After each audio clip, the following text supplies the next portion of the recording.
merekam. Ya ampun, kita baru merekam pada klausul 9.2. Ya, mungkin kalian nanti kalau misalkan kelas saya lagi bisa minta tolong diingatkan ya untuk rekam. Soalnya saya sering lupa ngerekam. Mungkin nanti untuk yang depan-depan kalian bisa lihat rekamannya pada kelas yang besok ya, kelas KPB. Untuk yang depan-depan. Kemudian di 9.2, tak ulang ya, 9.2 ini kita belajar soal internal audit. Tujuannya adalah untuk memastikan bahwa sistem manajemen mutu itu sesuai dengan syarat dan secara efektif diimplementasikan. Syarat itu secara efektif diimplementasikan. Kemudian di sini internal audit itu dilakukan secara sistematis. Jadi terencana. Intervalnya jelas kapan. Kapan saja akan dilakukan internal audit tersebut. Kemudian tujuan internal audit adalah yang pertama itu ini, untuk menjamin bahwa sistem itu sesuai dengan peraturan yang telah direncanakan. Peraturan yang telah direncanakan. Maksudnya apa peraturan yang telah direncanakan ini? Contohnya kayak SOP, SOP yang pernah kalian bikin. Jadi internal audit itu memastikan bahwa ini loh peraturan yang dulu pernah kita rencanakan. Sampai sekarang mau jalankan apa enggak? Gitu. Itu fungsi internal audit. Kemudian bisa juga untuk memastikan bahwa sistem itu sesuai dengan persyaratan ISO 9001. Jadi tujuannya apa? Perusahaan kamu udah dapat ini sertifikasi ISO 9001. Maka perusahaanmu itu juga harus menjaga mutu sesuai dengan apa? Sesuai dengan syarat-syarat yang ditetapkan ISO 9001. Nah, itulah tujuan dari internal audit. Masih enggak kamu menjalankan syarat-syarat dari ISO 9001? Ini ini lanjutannya ya, memastikan bahwa persyaratan di ISO 9001 itu diimplementasikan dan dipelihara secara efektif. Nah, dari hasil pemeliharaan terkait persyaratan ISO 9001, terkait peraturan yang pernah direncanakan, itu dilakukan follow up. Follow up. Jadi, apa ya? Dari hasil pemeliharaan itu, apakah persyaratan-persyaratan sudah dijalankan, sudah dipelihara dengan baik? Sistem manajemen mutunya apakah sudah sesuai dengan yang dipersyaratkan pada ISO maupun SOP? Itu di follow up. Nah, ketika ada yang tidak sesuai pemeliharaannya, maka harus diperbaiki. Ada action. Kemudian kalau misalkan sudah baik, apakah kita berhenti di situ? Enggak. Kita lakukan improvement. Jadi ada action di situ. Nah, melalui apa? Melalui program audit. Program audit itu dilakukan oleh siapa? Oleh auditor yang terseleksi. Auditor-auditor ini nggak boleh sembarangan. Auditor itu harus punya misalkan sertifikasi, punya bukti. Ini loh, aku udah pernah mengikuti pelatihan terkait audit. Terus udah pernah mendapat pendidikan, udah pernah melakukan audit berpengalaman. Contohnya kayak gitu. Nggak boleh sembarangan. Orang nggak ada background audit sama sekali tiba-tiba mengaudit. Nggak boleh.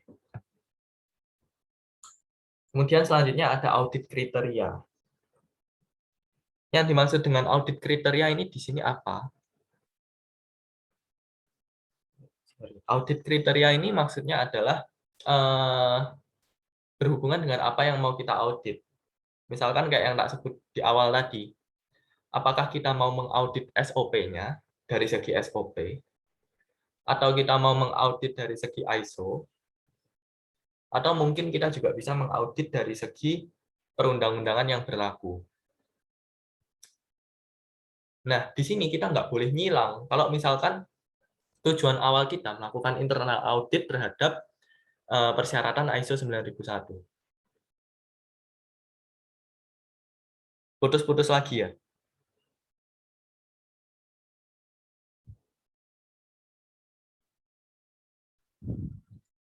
Iya, kok agak putus-putus. Dari tadi atau barusan? Eh, baru sih kok.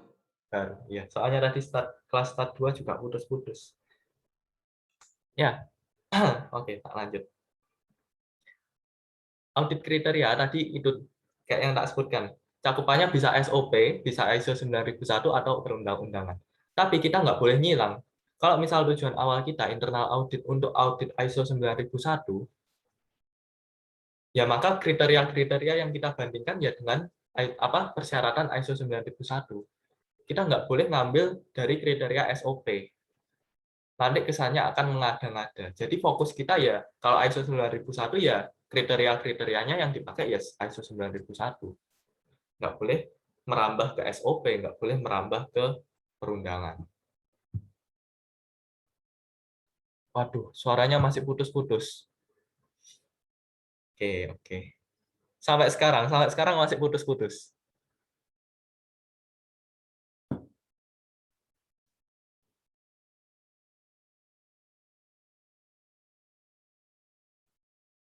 Putus-putus. Masih ya?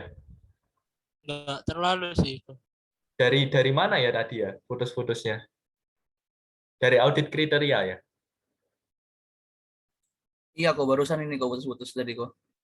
Astaga, putus-putus lagi. Oke, oke, oke.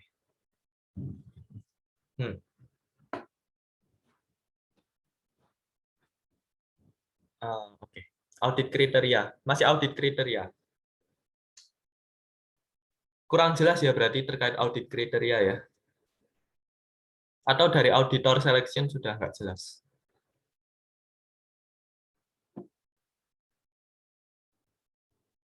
Yang terakhir aja mungkin diulang kok. Oke, terkait audit kriteria ya. Ya, audit kriteria itu bisa saja kriterianya dari SOP, dari ISO 9001, atau mungkin dari perundang-undangan. Tapi kita sebagai auditor, pada internal audit, kita nggak boleh nyilang. Kalau misalkan tujuan awal adalah audit ISO, maka kita nggak boleh merambah pada kriteria di audit SOP. Maka ketika kita melakukan audit ISO, ya fokus kita di ISO. Kita membandingkan keadaan di perusahaan dengan kriteria-kriteria yang ditetapkan oleh ISO 9001. Kita nggak boleh merambah pada SOP. Nanti kesannya adalah kita cari-cari kesalahan. Tuh. Fokus kita jelas. Itu yang dimaksud pada audit kriteria. Kemudian scope. Scope itu cakupan. Cakupannya di sini bisa saja cuma dari kantor pusat saja, atau mungkin dari kantor cabang, atau misalkan menyeluruh, kayak gitu. Skop cakupan. Atau misalkan departemen tertentu saja, atau seluruh departemen dalam perusahaan yang mau kita audit. Itu yang dimaksud dengan skop. Kemudian frekuensi. Frekuensi untuk melakukan apa? Melakukan jelas internal audit. Frekuensinya itu bisa saja 1 tahun sekali, 6 bulan sekali, 3 bulan sekali, atau per bulan. Nah, tujuannya apa? Tergantung apa ini? Tergantung pada performa dari perusahaan itu sendiri. Kalau misalkan performanya kurang bagus, ini kayak kaitannya dengan apa ya? ASP ya. ASP, kayak acceptance sampling plan. Kapan kita berani menetapkan inspeksi longgar, kapan kita menetapkan normal, dan kapan kita menetapkan ketat. Kalau misalkan perusahaannya nggak jelas dan performanya kurang baik, maka ya jelas kita akan melakukan yang ketat. Ya kita akan semakin sering melakukan audit. Tapi kalau misalkan tren datanya, oh perusahaan ini bagus terus trennya, performanya baik terus, ya kita berani melakukan yang longgar. Ya setahun sekali nggak masalah lah. Gitu, contohnya. Tergantung performansi dari perusahaan.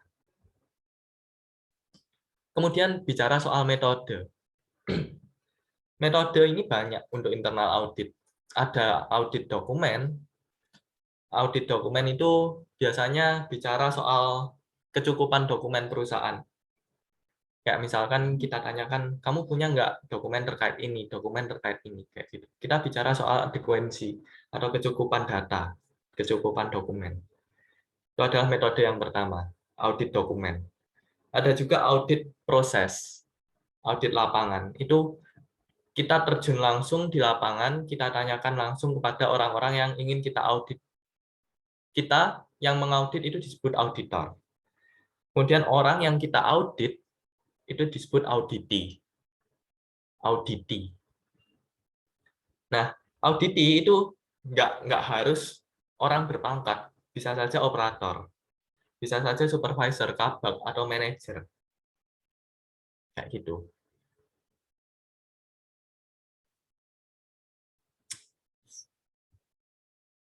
Putus-putus lagi ya. Iya kok. Sampai mana tadi putus-putus? Yang terakhir kok ngomong tadi nggak kedengeran apa-apa kok. Yang terakhir ngomong. Terkait metode Audit ya? prosesku. Iya, metode. Oke. Metode, kayak yang nggak sebutkan, metode itu ada banyak. Biasanya diawali dengan audit dokumen. Diawali dengan audit dokumen. Audit dokumen itu dilakukan untuk biasanya melihat kecukupan dokumen dari perusahaan. Mereka punya nggak dokumen A, dokumen B, dokumen C, dokumen D. Jadi terkait adekuansi data. Oke, dari segi dokumen cukup terpenuhi. Nah, baru kita masuk ke audit metode yang selanjutnya, yaitu metode audit proses, audit lapangan. Nah, di audit lapangan, ini yang diaudit apa? Yang diaudit itu biasanya bisa dari segi orangnya, atau dari segi mesinnya, macam-macam. Nah, kalau kita sebagai orang yang mengaudit, itu kita disebut sebagai auditor. Tapi kalau orang yang diaudit itu adalah auditi. Auditi itu nggak melulu harus orang yang berpangkat. Bisa saja operator. Tapi bisa juga supervisor atau manajer atau ketua bagian. Itu juga bisa kita audit. Kayak gitu. Kemudian di saat pandemi ini, audit lapangan itu kadang nggak apa ya, auditor nggak langsung terjun juga di lapangan.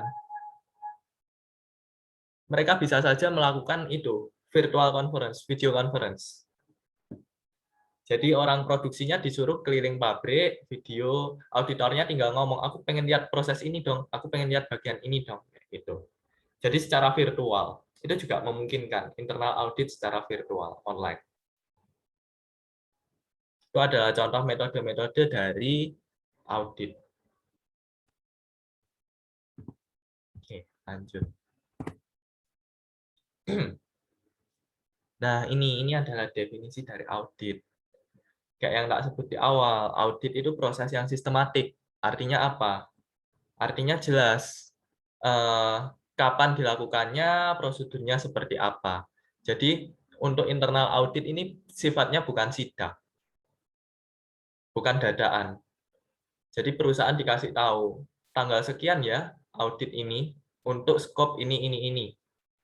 Kayak gitu. Audit terkait apa? Mutu kah atau lingkungan? Kayak gitu. Kalau di sini kaitannya ya dengan mutu.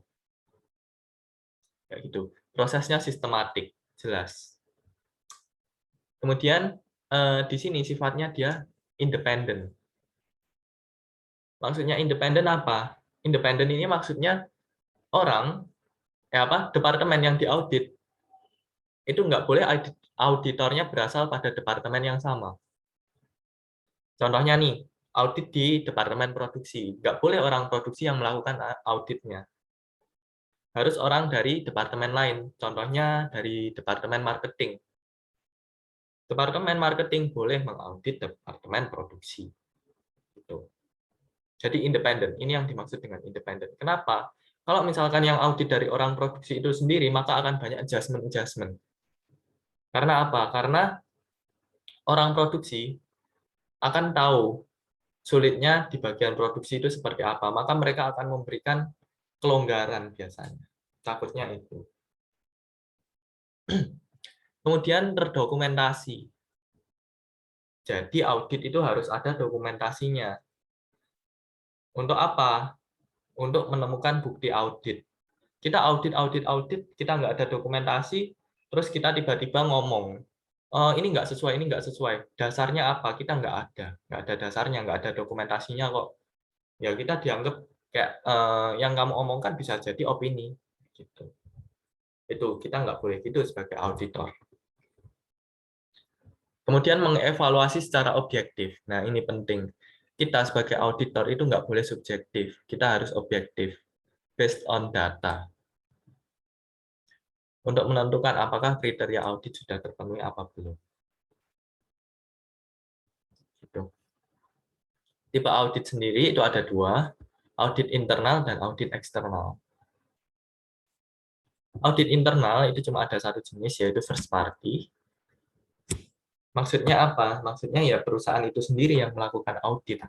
Organisasi itu sendiri yang melakukan audit pada sistem mereka. Itu yang dimaksud dengan internal audit. Tapi kalau eksternal audit, maka kita akan melibatkan pihak luar, pihak di luar organisasi kita. Di sini ada dua jenis pihak, yaitu second party dan third party. Second party ini contohnya apa? Contohnya customer atau supplier. Kalau contoh yang paling gampang sih customer. Kenapa customer perlu melakukan audit pada perusahaan kita? Ada yang tahu?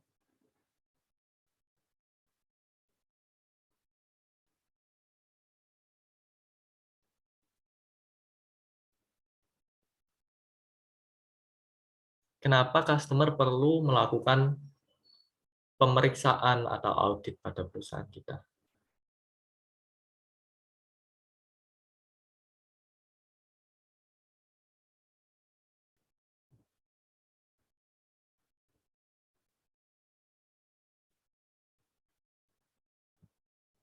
Ada yang bisa jawab? Berpendapat? Kenapa kira-kira?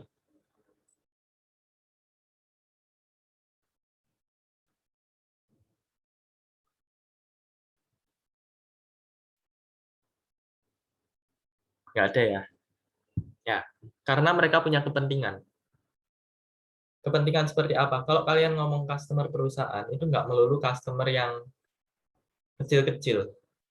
Bisa saja customer yang ingin bekerja sama dengan perusahaan itu. Kayak contohnya dulu di pabrik saya, itu ada,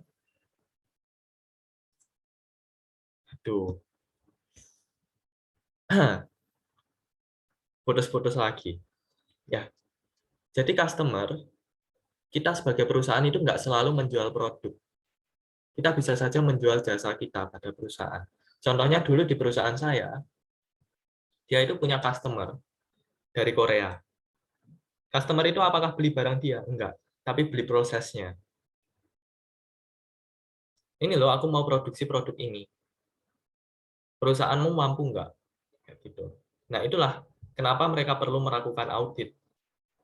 Perusahaanku mau memproduksi produkku pada perusahaan ini dari sisi pandang customer-nya. Maka aku harus tahu dulu perusahaan di mana aku pengen produksi itu, apakah dia punya spesifikasi yang aku butuhkan. Nah, maka dari itu mereka perlu melakukan audit. Itulah contoh tujuan dari audit second party oleh customer. Kemudian, kalau dari segi third party itu apa? Contohnya ya audit sertifikasi.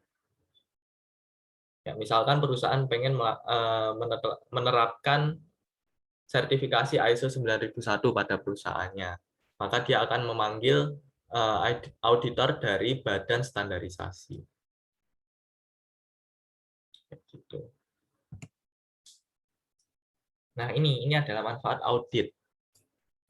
Manfaat audit apa? Yang pertama yaitu verifikasi kesesuaian terhadap persyaratan, jelas.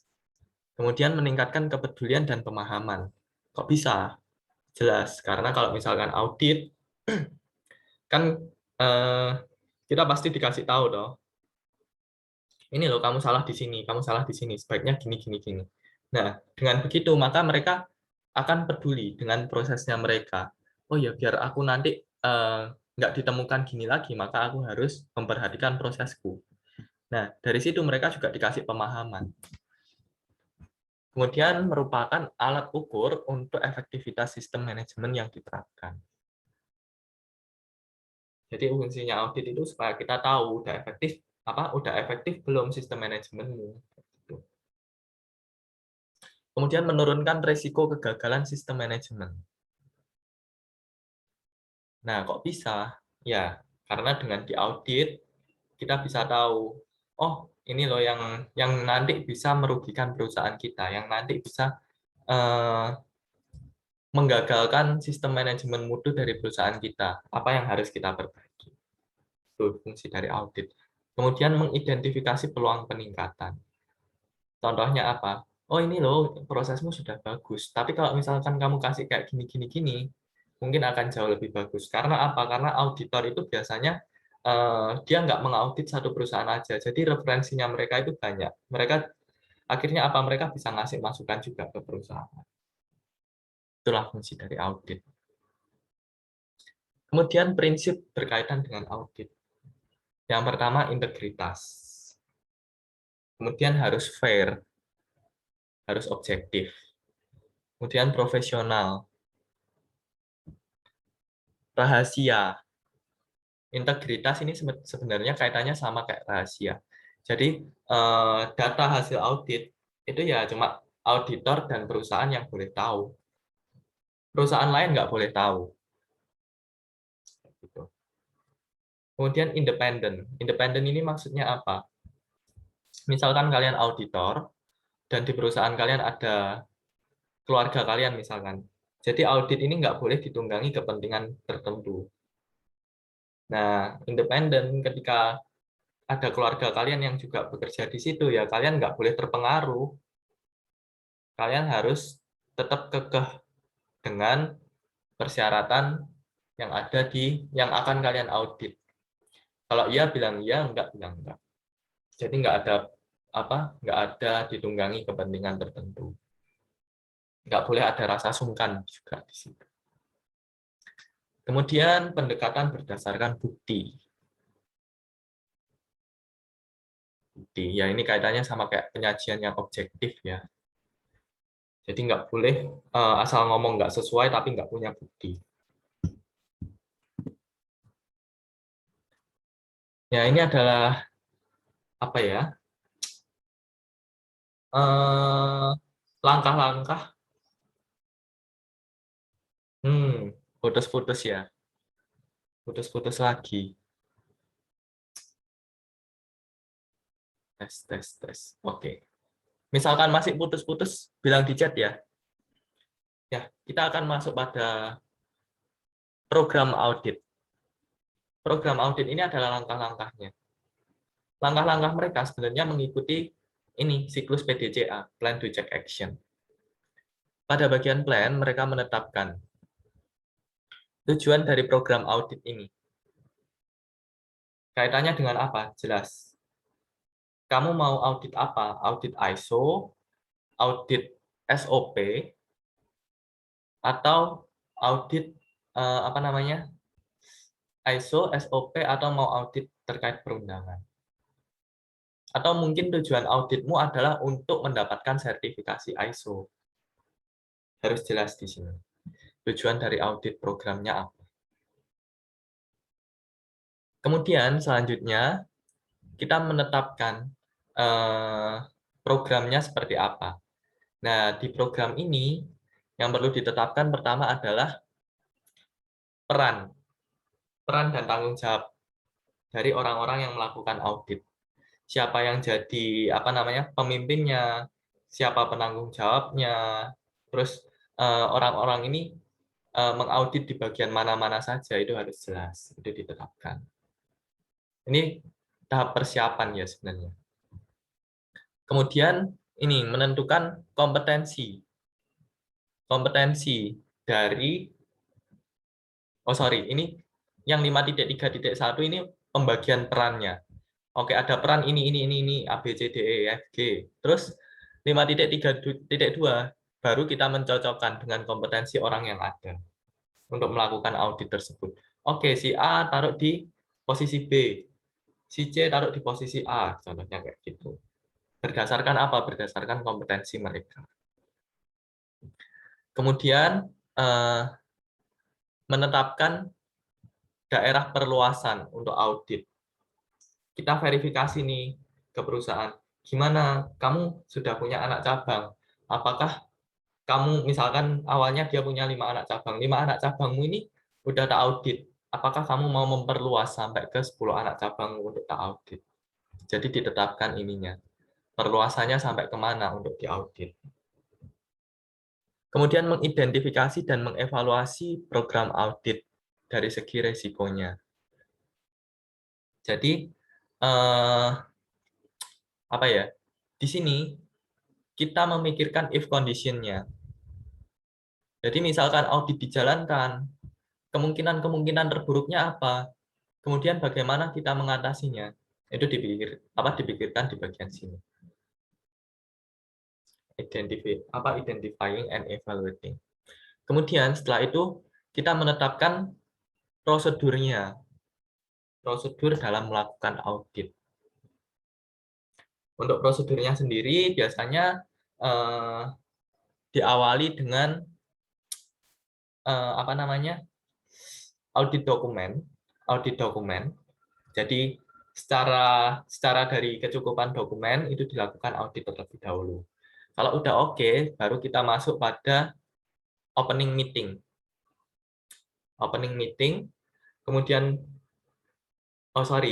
setelah itu kita buka auditnya, melakukan pembukaan audit, kemudian opening meeting, kemudian kita melaksanakan audit, kemudian closing meeting, kemudian kita identifikasi dan evaluasi hasil audit kita, kemudian kita berikan usulan perbaikan. Biasanya itu prosedurnya. Kemudian kita mengidentifikasi kebutuhan kita apa aja untuk melakukan audit ini. Sumber daya apa aja yang kita butuhkan. Dari segi transportasinya mungkin, kemudian dari segi kebutuhan ATK-nya mungkin kayak gitu.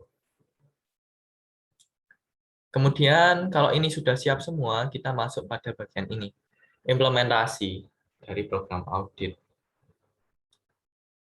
Yang pertama, ya kita langsung masuk ke sini ya, yaitu mendefine atau mendefinisikan objektifnya, kemudian scope dan kriteria. Kemudian setelah itu kita memilih metode apa yang kita terapkan. Kayak yang saya jelaskan tadi, metodenya bisa dari dokumennya atau audit lapangan atau mungkin secara virtual. Kemudian menetapkan membernya. Membernya siapa saja. Oke, terus berarti di 5.3.2 ini kita belum menentukan orangnya. Kita baru menentukan kompetensi untuk mengisi roles ini.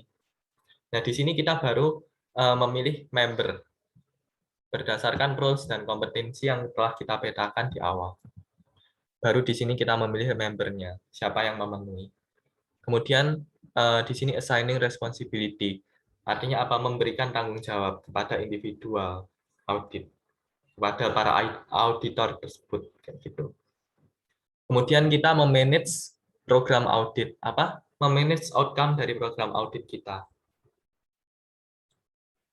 Dan memelihara hasil audit. Berupa apa? Misalkan berupa dokumen atau misalkan berupa foto, dokumentasi, gitu.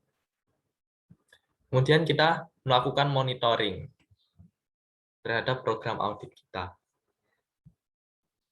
Kemudian kita review dan kita lakukan improvement terhadap program audit.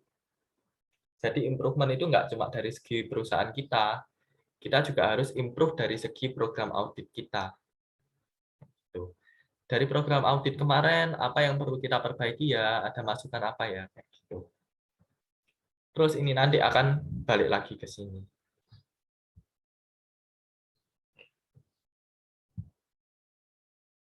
Masih putus-putus nggak ya suaranya ya? Sedikit kok. Sedikit. Ya, semoga di rekaman nggak putus-putus nanti. Lanjut. Oh ya, sorry. Bagian ini tadi kurang jelas nggak? Ada yang bingung nggak? Oke, tak jelaskan dari awal ya, soalnya tadi kurang terstruktur. Pokok di awal kita itu menentukan objektif dari program audit kita. Apakah kita mau audit SOP atau audit ISO 9001 atau audit perundangan atau misalkan tujuan kita untuk mendapatkan sertifikasi ISO. Kemudian dari situ kita buat perencanaannya. Perencanaan itu mencakup apa? Mencakup yang pertama kita menetapkan kita butuh roles apa aja di situ dan tanggung jawab apa aja. Peran dan tanggung jawab apa aja yang kita butuhkan. Kemudian dari peran dan tanggung jawab itu kita petakan kompetensi apa yang dibutuhkan oleh auditor. Jadi di sini kita belum milih orang, kita baru memetakan peran dan kompetensi. Kemudian di sini kita menentukan skopnya di 5.3.3. 5.3.4 ini kita bicara soal apa ya?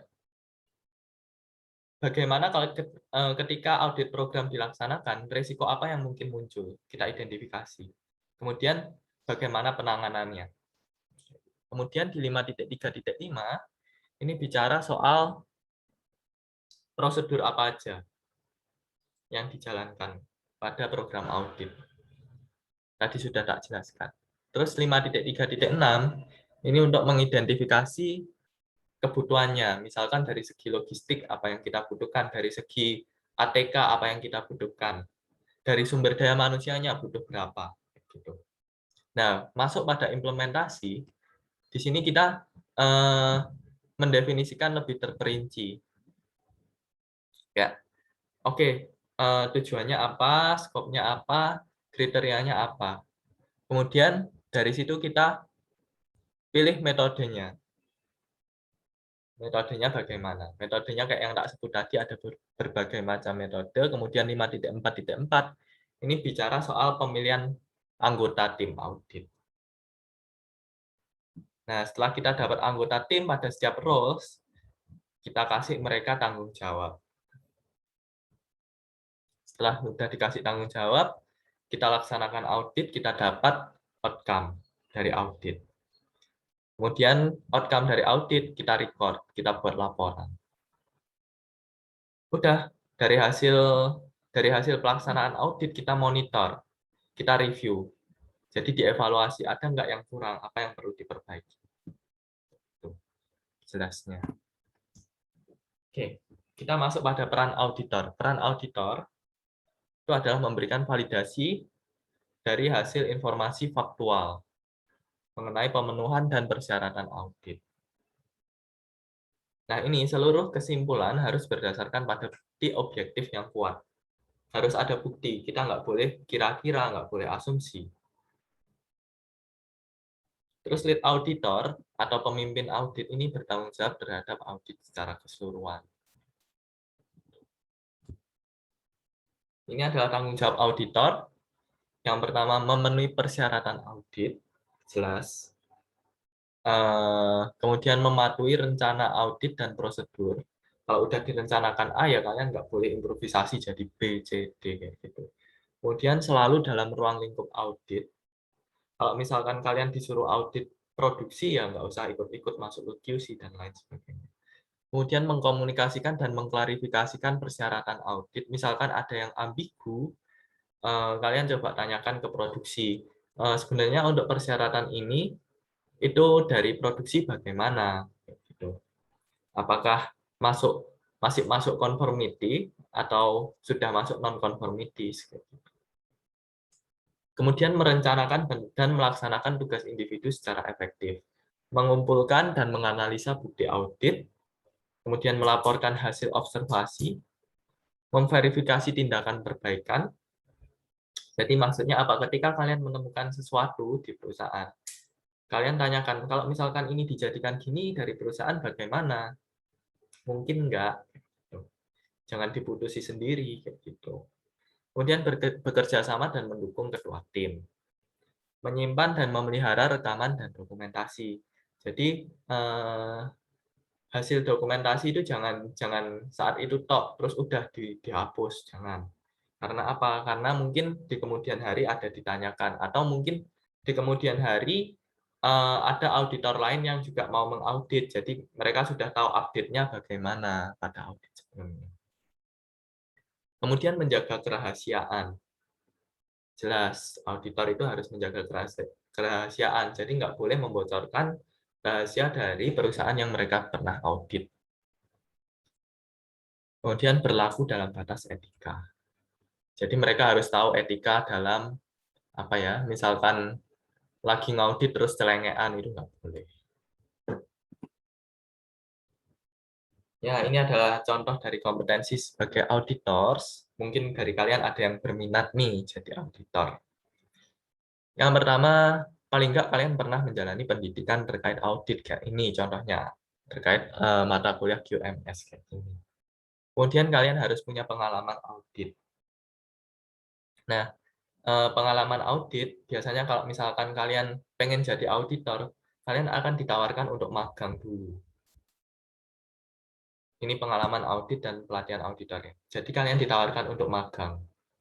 Nah, selama pelatihan, kalian itu belum boleh untuk menentukan apa ya, menentukan sesuai dan tidak sesuai. Kalian cuma boleh mengobservasi di situ. Kalian memperhatikan saja. Jadi kalian belum boleh mengaudit di sini. Kalian cuma observasi. Oh, gini toh caranya ngaudit. Oh, temuan-temuan itu seperti ini. Gitu. Kemudian setelah dirasa cukup magangnya, baru kalian dikasih pengalaman kerja. Kalian dikasih kesempatan untuk melakukan audit. Kalau misalkan kalian jam terbangnya sudah tinggi, sudah banyak melakukan audit, kalian bisa dapat atribut personal. Contohnya lead auditor tadi. Nah, seorang auditor ini harus punya kemampuan atribut personal, kemampuan dalam diri itu ada 5 macam ini. Yang pertama, mudah memahami. Jadi, auditor itu harus mampu memahami masalah dengan cepat. Tapi nggak boleh langsung lompat kepada kesimpulan. Jadi kalian baru tahu surface atau permukaan dari permasalahan, kalian langsung menyimpulkan. Nggak boleh. Kalian harus paham keseluruhannya, baru kalian bisa menyimpulkan. Tapi kalau bisa ya yang cepat. Cepat paham di sini maksudnya. Kemudian cara pandang fleksibel. Mampu melihat sesuatu dari berbagai cara pandang dan mengadaptasi perubahan keadaan sekitar. Jadi sebagai auditor kita juga nggak boleh strict. Ini loh persyaratannya kayak gini. Kamu kok nggak memenuhi, nggak boleh. Ya kita juga agak fleksibel lah. Kita coba lihat dari sudut pandang mereka. Kesulitannya seperti apa. Kemudian kita kasih solusi. Gitu. Kemudian harus tangguh, gigih. Mampu mengatasi kesulitan dan tetap menjalankan rencana audit sesulit apapun. Maksudnya apa ini sulit? Gini, biasanya ketika audit, kita akan berhadapan dengan orang-orang yang punya pengalaman cukup lama dari produksi. Nah, kita sebagai auditor, kita nggak boleh tergiring dengan jawaban mereka, dengan opini-opini mereka. Kalau misalkan salah, ya kita tetap bilang salah. Itulah yang dimaksud dengan tahan dan gigih. Soalnya kadang kalau misalkan auditor yang yang mungkin jam terbangnya kurang tinggi, maka mereka akan tergiring dengan opini yang diberikan oleh oleh auditinya. Akhirnya apa? Akhirnya ya yang seharusnya non-konformitis jadi kita jadikan konformitis. Itu jangan sampai ya. Kemudian disiplin. Jadi auditor itu harus tahu batasan dan dari tanggung jawab. Misalkan kalian dari awal sudah menetapkan waktu audit akan selesai dalam 2 jam. Jadi dari jam sekian sampai jam sekian. Nah, di situ kalian nggak boleh molor. Gitu. Kalian juga nggak boleh terlambat datang. Nanti kalian akan dicap nggak profesional.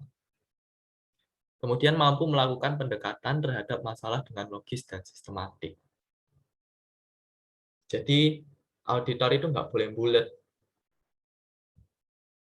Kalian harus tahu bagaimana memecahkan masalah itu secara logis. Dan kalian bisa memaparkannya secara sistematis. Jadi orang bisa memahami apa yang kalian katakan, yang kalian maksud. Kemudian sosialisasi ini juga penting bagi auditors. Kemampuan mengkomunikasikan dan bekerja sama dengan personal dari level dan latar belakang yang berbeda ini. Ketika kalian berbicara dengan auditi itu bisa saja dari operator, dari kabak, dari orang yang berpangkat. Nah, kalian harus bisa menyesuaikan diri. Tujuannya apa? Tujuannya supaya mereka nyaman bicara sama kalian dan mereka bersedia memberikan informasi dengan enak. Persiapan audit. Nah, persiapan audit ini mencakup yang pertama prosedur. Jelas. Prosedur, kemudian skopnya apa. Nah, sebelum masuk ke prosedur, perusahaan harus mempelajari ini dulu. Mempelajari ini. Prosedur dari organisasi atau bagian yang akan diaudit. Kalau kalian cuma mempersiapkan prosedur untuk auditnya aja, kalian nggak tahu prosedur dari organisasi, ya nanti sampai sana kalian gelagapan, bingung. Loh, kok gini ya? Terus gimana aku cara auditnya? Kayak gitu. Bingung. Ini harus dipersiapkan. Jadi kalian harus paham dulu sistematika pada organisasi. Baru kalian menetapkan prosedur audit internal. Kemudian kalian mempersiapkan juga dokumen kerjanya dalam bentuk checklist, kemudian NCR atau non-conforming report, misalkan ada hal-hal yang tidak sesuai bagaimana cara pencatatannya. Kemudian form untuk laporan. Kemudian kalian harus mempersiapkan jadwal auditnya. Kira-kira kapan nih mau audit? Hari ini mau audit di mana dulu, besok di mana? Jelas. Nah, ini adalah contoh checklist audit. Di sini kita memasukkan auditor, nama auditornya siapa, misalkan aku ya, aku masukkan tulis Christopher. Kemudian auditi misalkan ada 3 orang. Orang pertama siapa, selaku apa. Misalkan Yohanes selaku kabak produksi gitu. Kemudian bagian ini ya kalian mengaudit bagian mana, misalkan produksi kah atau mana. Gitu. Kemudian ini adalah contoh pertanyaannya. Pertanyaan yang pertama, apakah perusahaan sudah membuat proses bisnis dalam rangka penerapan SMM ISO? Nah ini harus dicantumkan. Kalau misalkan audit kita terkait ISO, kita membuat pertanyaan itu harus ada dasarnya. Contohnya, kita pertanyaannya ini, dasarnya apa? Ya dari klausul ISO 9001, dasar saya itu ini. Dari 4.4, sistem manajemen mutu. Nah, begitu juga yang bawah-bawah. Apakah perusahaan sudah menetapkan tujuan mutu di setiap fungsi prosesnya? Ini kaitannya sama apa? Klausul 6.2. Tujuan dan rencana untuk mencapainya. Kemudian ketiga, apakah sasaran mutu yang ditetapkan sudah memuat strategi pencapaian? Ini juga sama, 6.2. Jadi kita membuat pertanyaan, checklist, itu harus ada dasarnya. Kita cantumkan kriterianya. Oke, masuk kepada pelaksanaan kegiatan audit. Proses audit itu berisi pengumpulan dan verifikasi informasi. Sumber informasi itu bisa saja dari personal atau dari auditinya, bisa juga dari proses atau aktivitas atau prosedur dalam perusahaan. Kemudian bisa juga dari segi materials, tools atau equipment atau mesinnya. Kemudian dari segi dokumentasi juga bisa.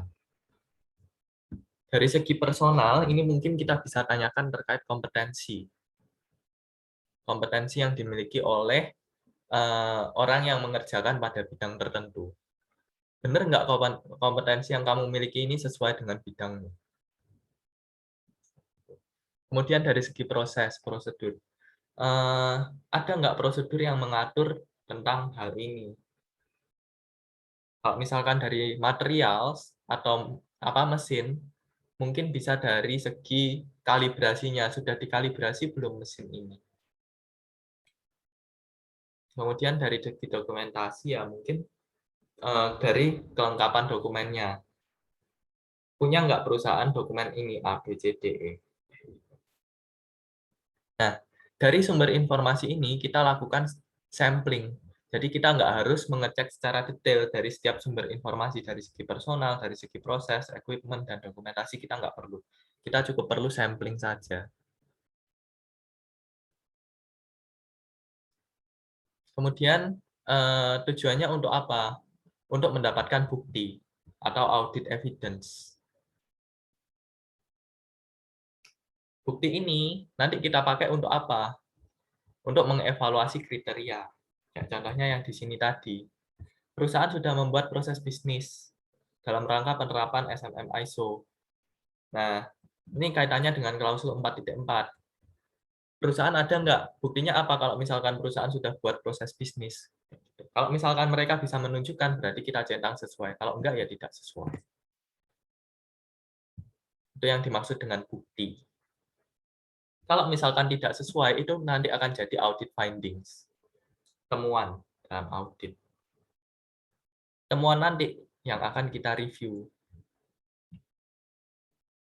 Nah, dari hasil review ditarik kesimpulan. Apakah kalau misalkan kaitannya dengan dengan upaya perusahaan untuk mendapatkan sertifikasi ISO, ya berarti konklusinya perusahaan bisa mendapatkan sertifikasi atau enggak. Nah, ini bukti objektif.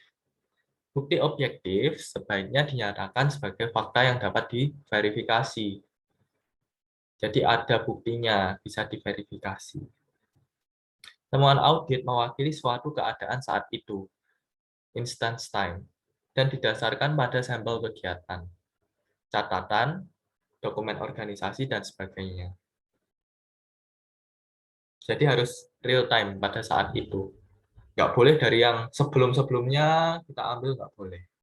Kalau kita auditnya pada 2020, ya kita ambil yang dari 2020, nggak boleh dari tahun-tahun sebelumnya. Nggak relevan sudah.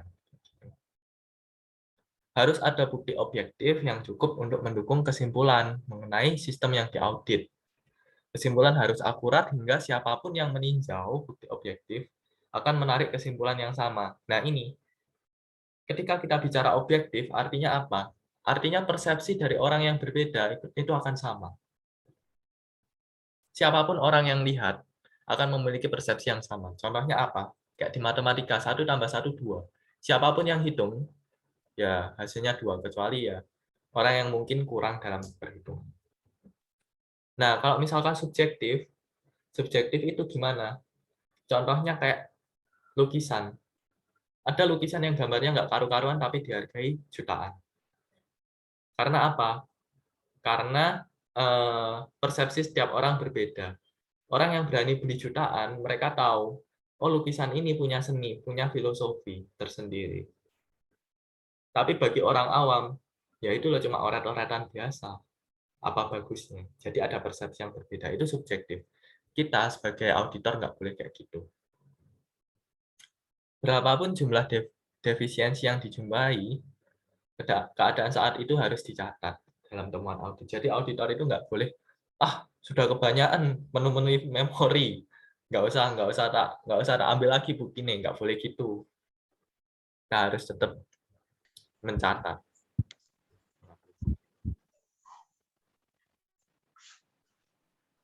Ian, ada yang mau disampaikan?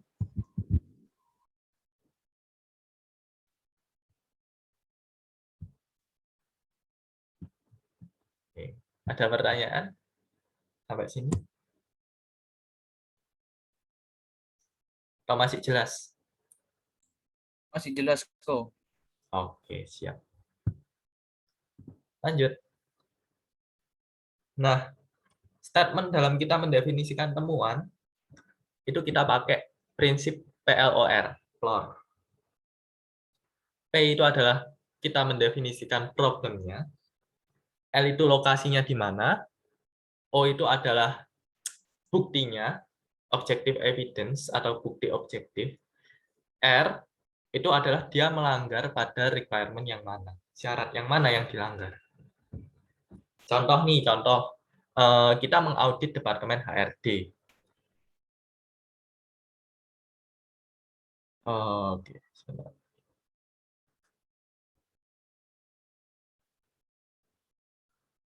Oke, contoh kita mengaudit Departemen HRD. Nah, di Departemen HRD kita tanya HRD-nya, kamu selama ini melakukan psikotes ya, yang menjalankan psikotes terhadap penerimaan karyawan kamu ya? HRD-nya jawab, iya, betul. Selama ini psikotes terkait penerimaan karyawan dari saya, Pak. Terus tanya, kamu dulu sekolahnya dari psikologi bukan? Bukan. Pernah menjalani pelatihan untuk menerapkan psikotes belum? Oh, belum. Nah, ini patut dipertanyakan. Ini adalah temuan. Karena apa? Karena ini kaitannya dengan kompetensi, dengan klausul 7.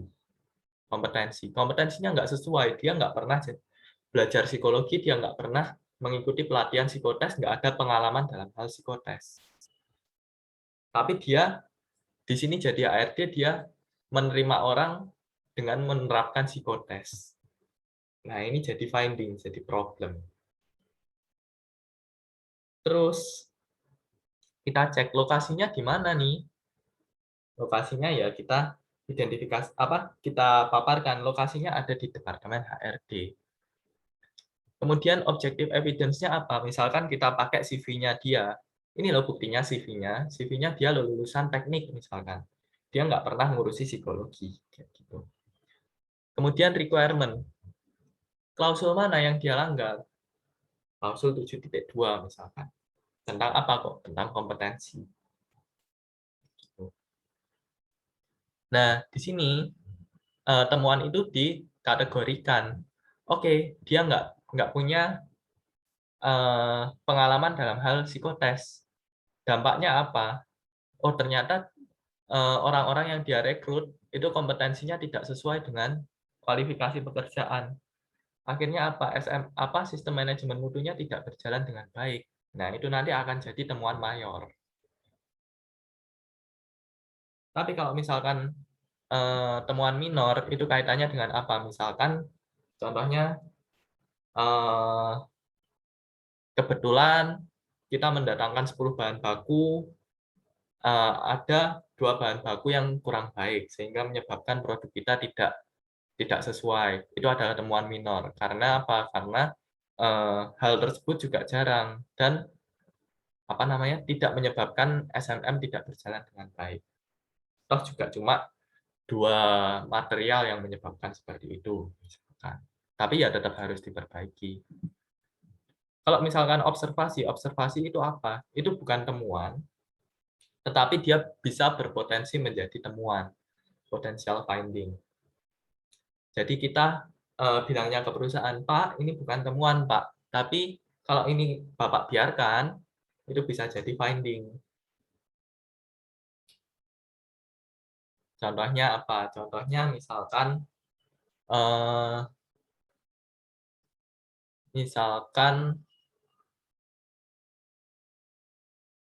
di bagian produksi misalkan nih, mesin yang dia pakai itu mesin jadul, tapi sama dia tetap dipakai. Karena apa? Karena masih capable misalkan. Terus kita sebagai auditor lihat, loh ini loh mesinnya sudah berumur, Pak. Kalau misalkan Bapak biarkan terus, pakai ini terus, ada kemungkinan dia penurunan performa. Nah, nanti ke depannya bisa jadi finding, Pak. Hati-hati, kayak gitu. Itu adalah contoh yang observasi. Nah, ini adalah contoh audit, mengaudit alat ukur. Kalau dari kalian, misalkan kalian lihat timbangan kayak gini, apa yang mau kalian tanyakan?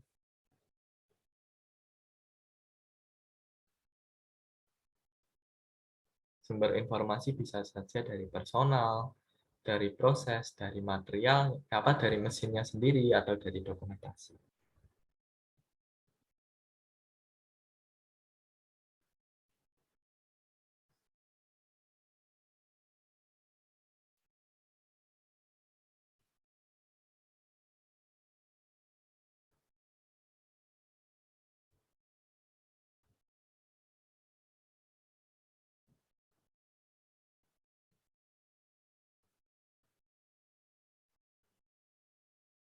Ada?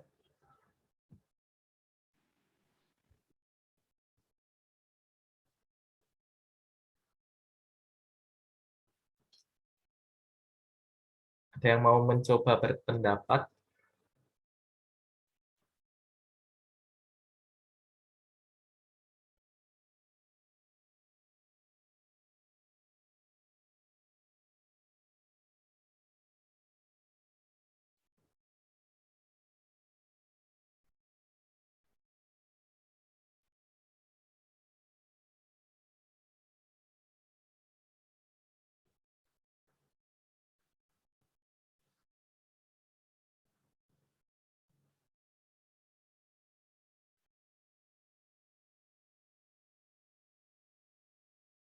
Contoh nih, contoh.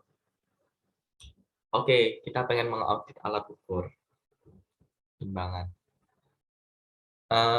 Terus sumber informasinya nih ada dari personal, dari proses, dari apa namanya mesinnya sendiri, dari dokumentasi. Misalkan nih aku tanya kita ambil sumber informasi dari personal.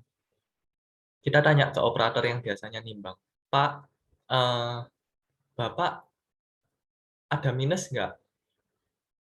Kayak gitu. Terus bapaknya bilang, oh iya Pak, saya sebenarnya kurang jelas kalau lihat. Loh, Bapak nggak pakai kacamata? Enggak, kalau pakai kacamata nanti kena debu. Misalkan yang ditimbang itu berdebu ya. Oke, terus kita coba cek. Pak, kalau di timbangan ini Bapak kelihatan nggak angkanya berapa? Ya, saya sih agak buram-buram, Mas. Jadi, saya kira-kira. Nah, itu bisa jadi temuan. Kaitannya sama apa? Nah, problemnya di sini, kompetensi dari pekerjanya itu tidak mendukung untuk melakukan penimbangan.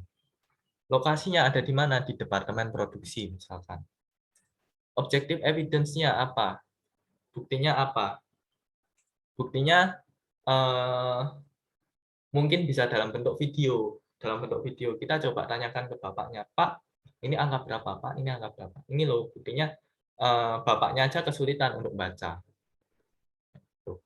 Kemudian kita tentukan ini melanggar yang bagian mana. Kalau misalkan di ISO, ini melanggar terkait klausul 7 yang berhubungan sama apa? Yang berhubungan sama kompetensi.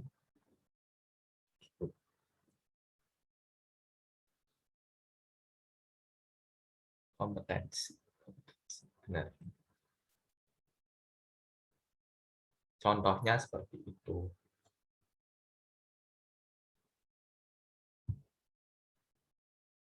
Kalau dari kalian ada yang mau coba, ada yang mau coba, silahkan.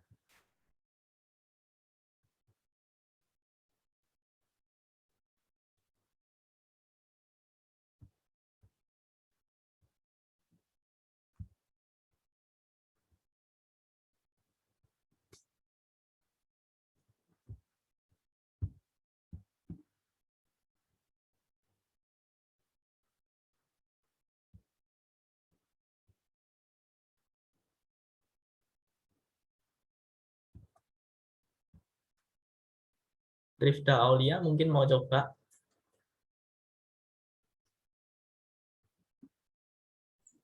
Tadi apa, Kak? Ini timbangan. Sumber informasinya boleh dari personal, boleh dari proses, boleh dari timbangan itu sendiri, dari dokumentasinya. Kalau dari Rifda, kira-kira gimana nih mendefinisikan PLOR-nya?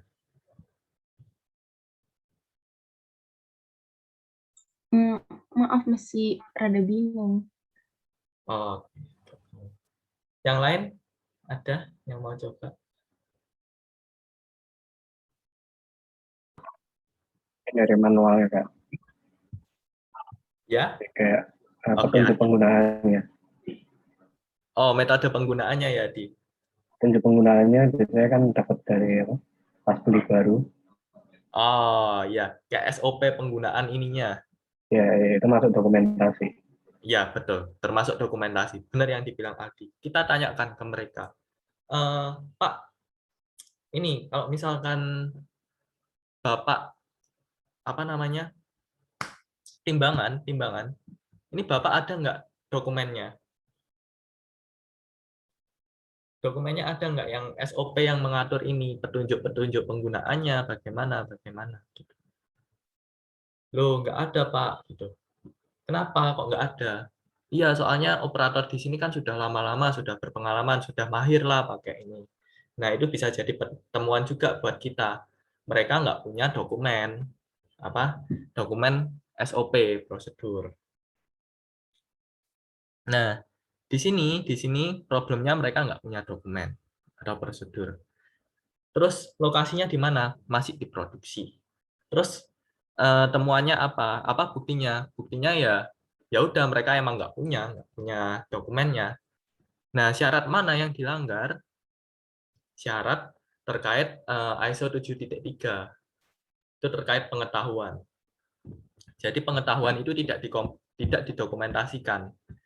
Nanti jatuhnya jadi apa? Jadi tacit knowledge. Udah, kalau operator yang tua-tua keluar, ya operator yang muda bingung cara pakainya. Nggak ada panduannya kok. Barangkali dari timbangannya itu ada yang harus di-adjust. Oke, lanjut.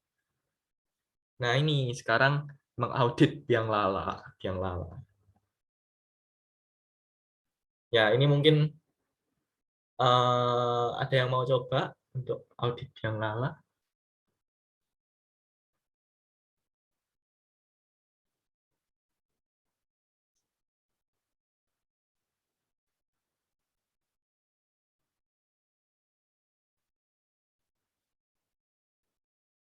Aku pengen nyoba kok. Oke, boleh, Yohanes. Mungkin kalau dari biang lala ini bisa dilihat dari bahan atau material yang digunakan untuk membuat biang lala ini kok. Oke, boleh. Terus sama mungkin ditanyakan juga sudah berapa lama biang lalanya ini beroperasi, dipastikan umur dari anunya ini. Oke, ya. Oke, makasih Yohanes. Yohanes bilang dari segi materialnya. Oke, kita tanyakan ke mereka. Pak, kalian bikin biang lala ini, itu apa saja yang kalian perhitungkan? Dari segi materialnya, apakah ada spesifikasinya? Apakah kalian sudah menentukan spesifikasinya? Terus apakah udah diukur semuanya sehingga memastikan itu kuat biang lalanya? Nah, terus mereka waktu itu nggak ada Pak gitu-gitunya. Pokoknya kita percaya aja sama yang bikin gitu. Yang bikin sudah sering bikin kok Pak, nggak apa-apa. Nah, itu juga bisa jadi temuan kayak gitu. Terus dari segi usianya, kita coba tanya ke mereka. Ini biang lala dikalibrasi tiap kapan? Dipastikan aman tiap kapan? Ada nggak kayak prosedur maintenance-nya? Kapan harus di maintenance? Oh iya juga nggak ada juga Pak kayak gitu. Nah itu akan jadi temuan buat kita. Nah misalkan terkait yang material tadi, ya mereka asal beli material dan mereka nggak memperhitungkan, itu jadi problem. Lokasinya di mana? Misalkan ini di departemen biang lala misalkan. Terus objektif evidence-nya apa? Objektif evidence-nya ya memang tidak ada dokumen tersebut. Kemudian requirement-nya yang dilanggar yang mana? Yang dilanggar ya terkait ISO 7 juga sih, tentang material, sumber daya, resource.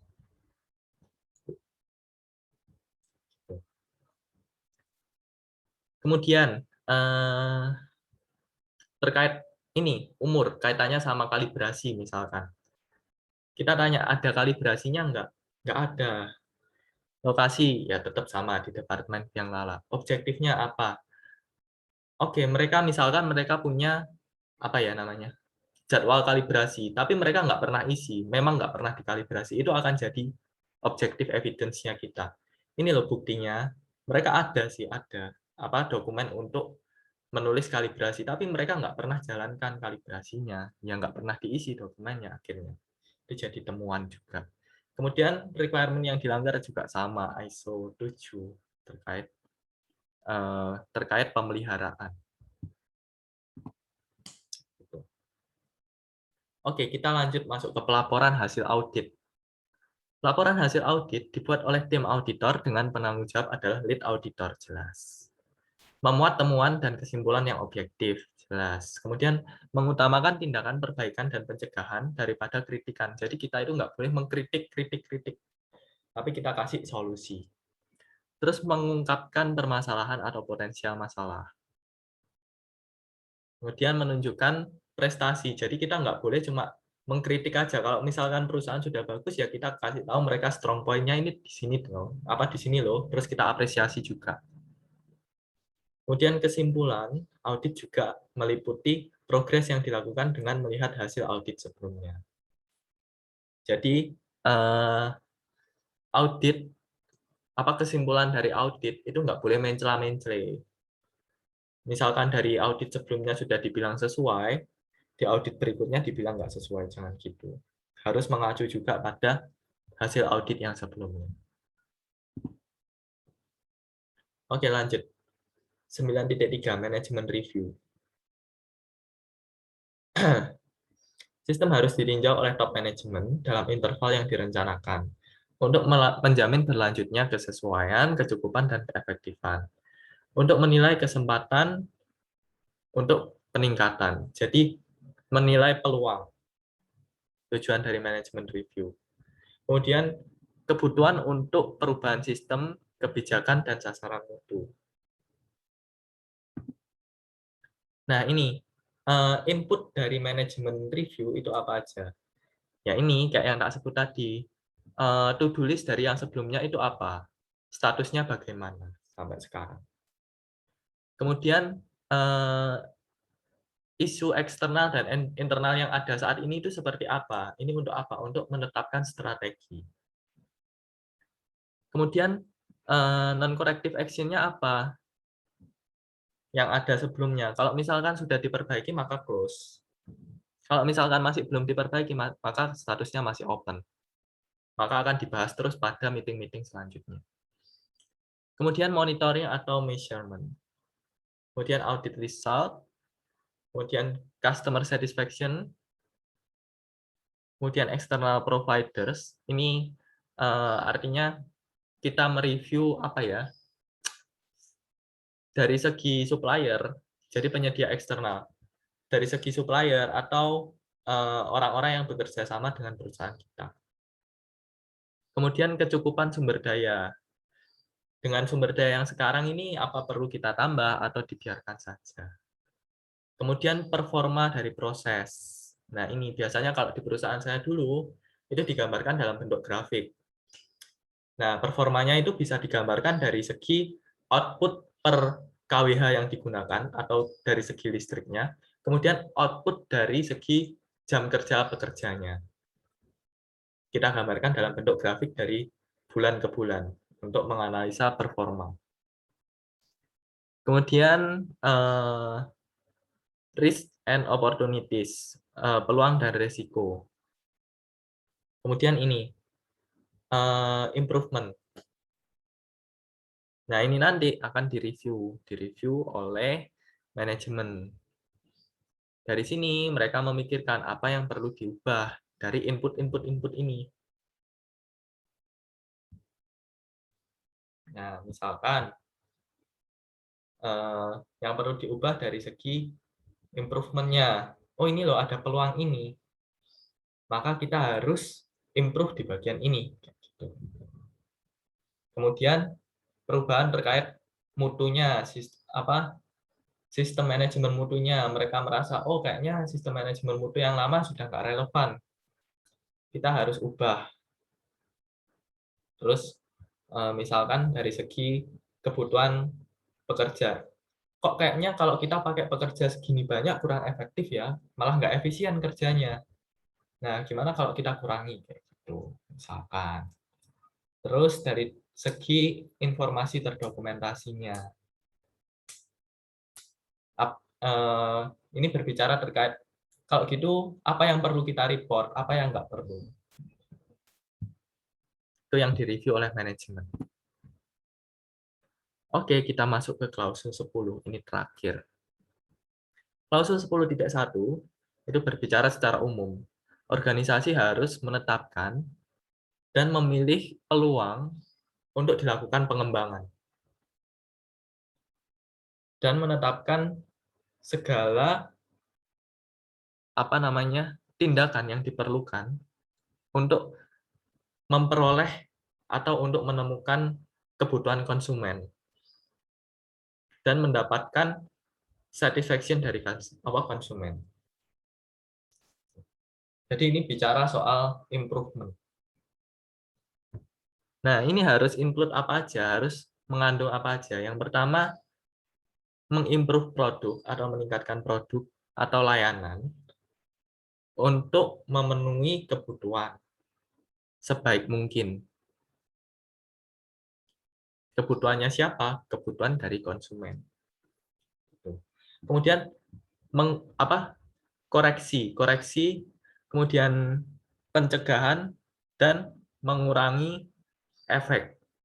Jadi kita improve, kalau bisa efek negatif itu kita kurangi. Kemudian ada pencegahannya juga, pencegahan terhadap kegagalan. Kalau misalkan improvement ini gagal, bagaimana tindakannya? Kemudian meningkatkan performa dan efektivitas dari sistem manajemen mutu. Oke, 10.2 ini bicara soal non-conformity and corrective action. Ketika non-conformity ditemukan, mengandung segala kemungkinan kemunculan komplain, organisasi harus apa? Harus bereaksi terhadap non-conformity tersebut. Seperti mengambil tindakan kontrol untuk memperbaiki hal tersebut. Kemudian menetapkan konsekuensi kepada bawahannya. Ini ya, kalau misalkan muncul lagi non-conformity, apa konsekuensinya buat kalian? Jadi tujuannya apa ya? Tujuannya agar kita bisa menjamin bahwa non-conformity tersebut tidak muncul lagi. Kemudian evaluate the need of for action to eliminate the cause. Jadi mengevaluasi aksi yang perlu dilakukan untuk mengeliminasi suatu non-conformity. Nah, dengan apa? Dengan mereview dan menganalisa non-conformity itu sendiri. Kemudian determining, memaparkan penyebab dari non-conformity. Kita cari tahu penyebabnya apa. Setelah kita analisis, kita cari tahu akar penyebabnya apa. Kemudian, kalau misalkan ada non-conformity atau ketidaksesuaian yang muncul dan dia sama, maka apa yang perlu dilakukan? Jadi, ada dokumentasinya. Oh, ini loh pernah terjadi ketidaksesuaian seperti ini. Solusinya seperti ini. Jadi nanti kalau muncul lagi kita nggak kaget, kita nggak bingung. Kita bisa mengatasinya. Kemudian implement any action needed. Jadi kita jalankan segala aksi yang yang dibutuhkan untuk menghilangkan ketidaksesuaian. Kemudian mereview efektivitas dari semua aksi yang telah kita lakukan. Oke, kita ambil aksi ini, kita ambil tindakan ini. Tapi benar nggak ketidaksesuaiannya bisa terreduce atau terkurangi? Kita review. Kemudian mengupdate resiko dan peluang.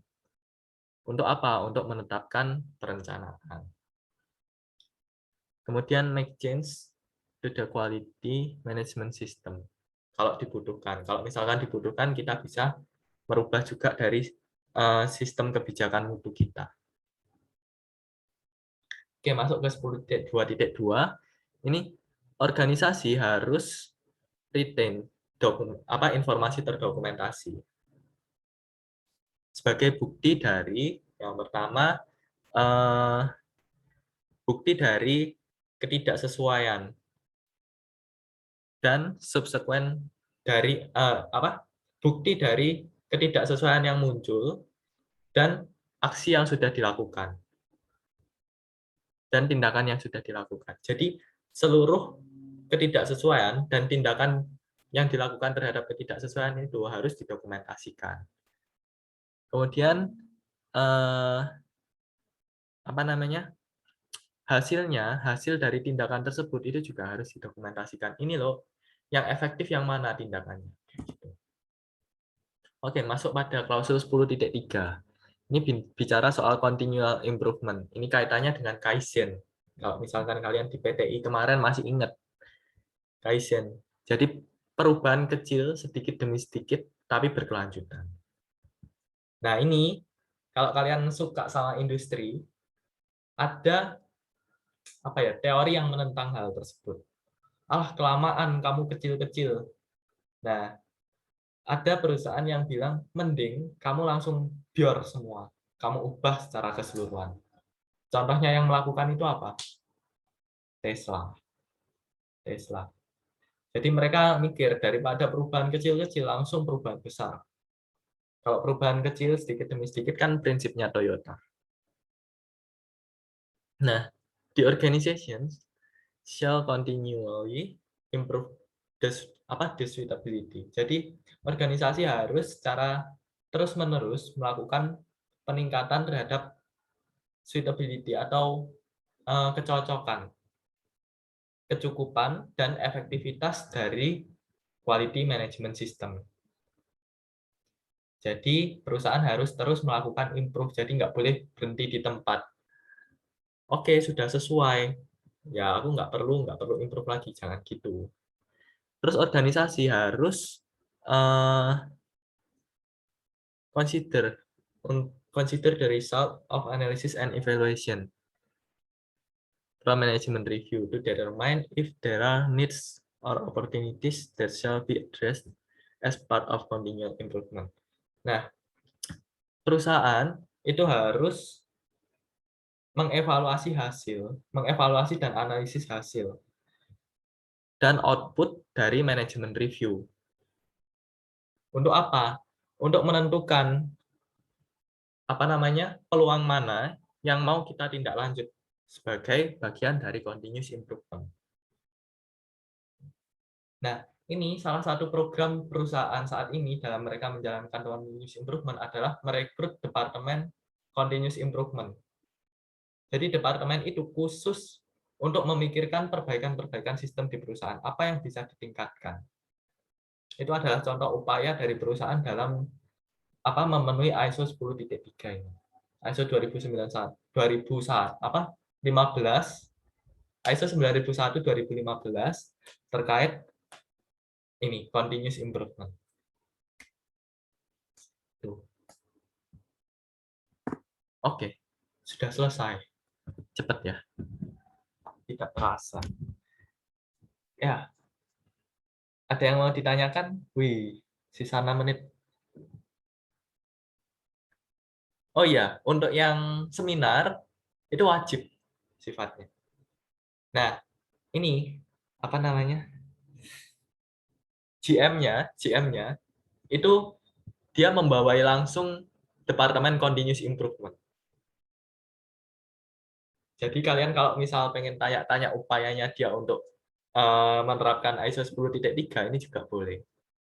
Oh ya, nanti misalkan di seminar kalian bisa memberikan pertanyaan yang menarik. Beliau akan memilih 5 pertanyaan paling bagus dan kalian akan dapat door prize.